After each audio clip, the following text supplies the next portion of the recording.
So last video I did, I had just moved to Charlotte.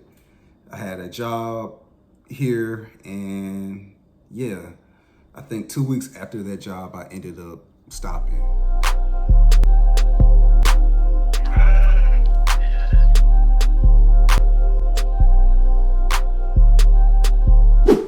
Not because the company was bad or anything. I like the culture, I like the people.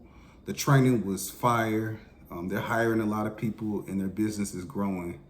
But I ultimately just realized that it just wasn't a good fit for me. I didn't want to do door-to-door sales anymore. And that's essentially what it was, door-to-door sales. I had done that for a long time and it was over it. So since then, I've been applying to jobs, still trying to break into tech.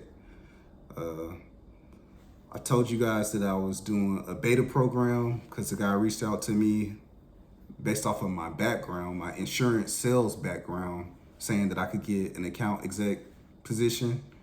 And he redid my resume. Him redoing my resume and me putting it on LinkedIn and Indeed has garnered like a good amount of attention from different recruiters at different companies, not necessarily in tech. I've been getting a lot of interest from digital marketing companies. I had a couple of interviews with digital marketing companies actually. One of them ghosted me, and then the other one, although I liked how it felt like it would be as far as communication and culture, I just know like that's not what I'm trying to do. And the position was a SDR position, and they eventually become an account exec after you ramp up within like a month or so.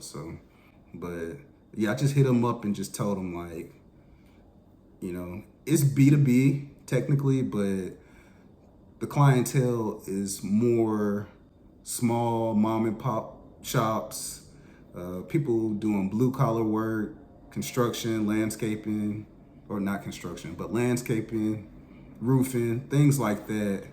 And yeah, I'm just not really interested in doing that. So another company I had an interview with was a credit card processing company, and talked with the recruiter, pretty much told them the same thing, that's not really what I'm trying to do. So, but yeah, I've done 40 to 50 applications over the past 4 or 5 months, which is trash compared to what people are saying they're doing. I don't know if they're actually doing it because, people say a lot of stuff, but I've done 40 to 50 applications and I've had 7 interviews. So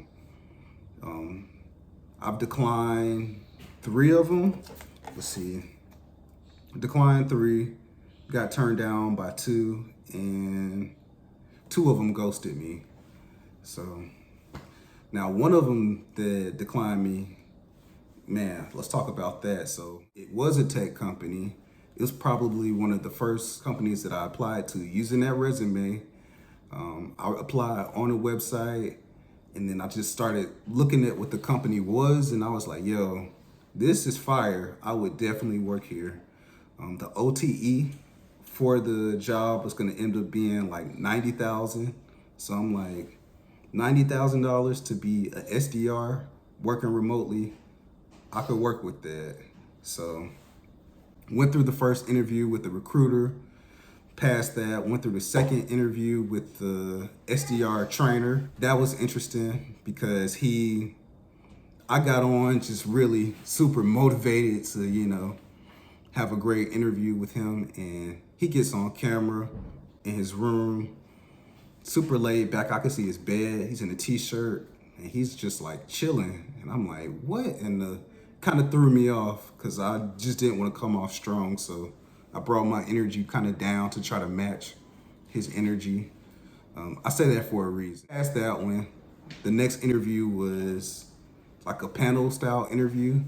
I think when they do it in person, it's a little different, but because it's virtually, they set it up to where you do one interview with the hiring manager and then another interview with somebody else in the leadership. So I built pretty good rapport. They asked me the questions and everything.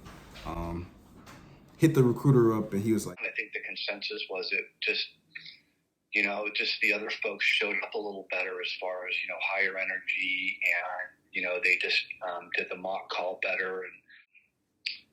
And, that's really what it came down to. And I was sick because I had spent so much time just learning about the company, researching, watching interviews that other people had did with the company.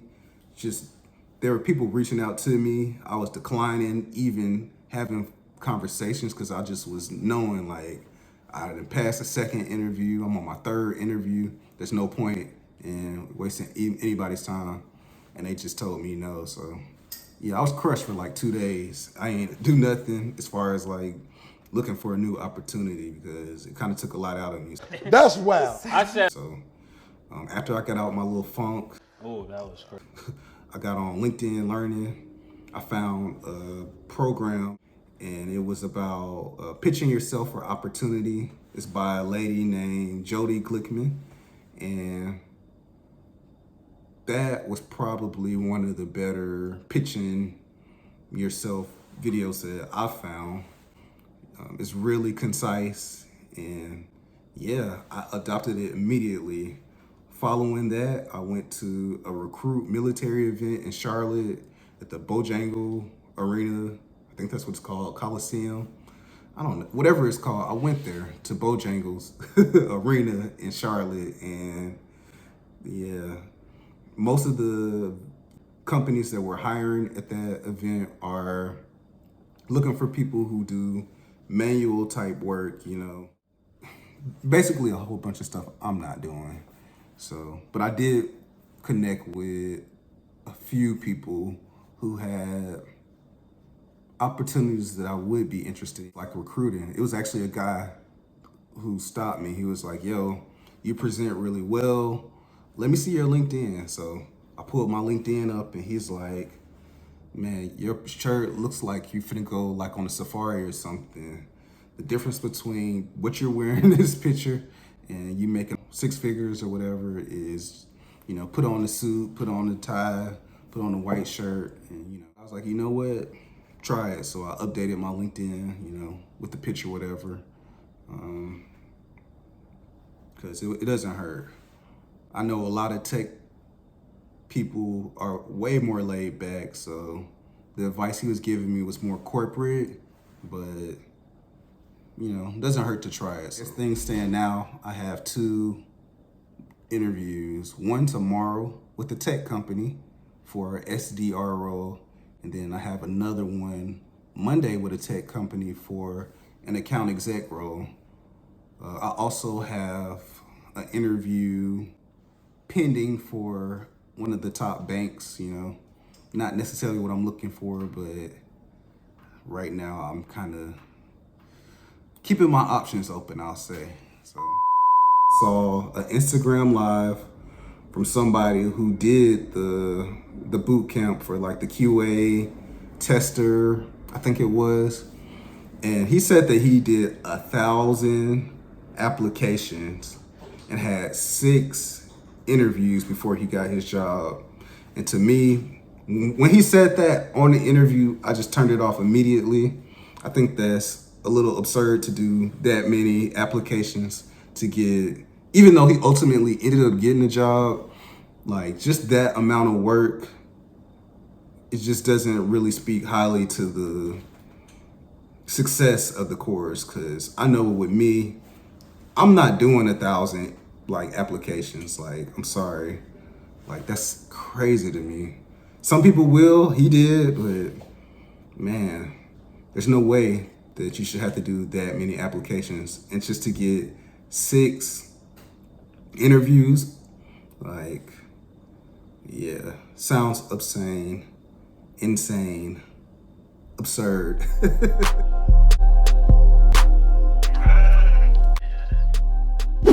It's like, okay, if you're spending thousands of dollars to get this training that's gonna put you in position to land a job in the career that you're looking for, go to Udemy, go to Coursera, go to MindLester. Go to one of these other sites that have training with the certs and pay a fraction of the cost and do that same process. Save your money and just do it somewhere else. Most of the interviews and stuff that I'm getting is because of my insurance experience, my sales, it's directly related to my actual experience. So for somebody who's coming in and they just have just that training, like,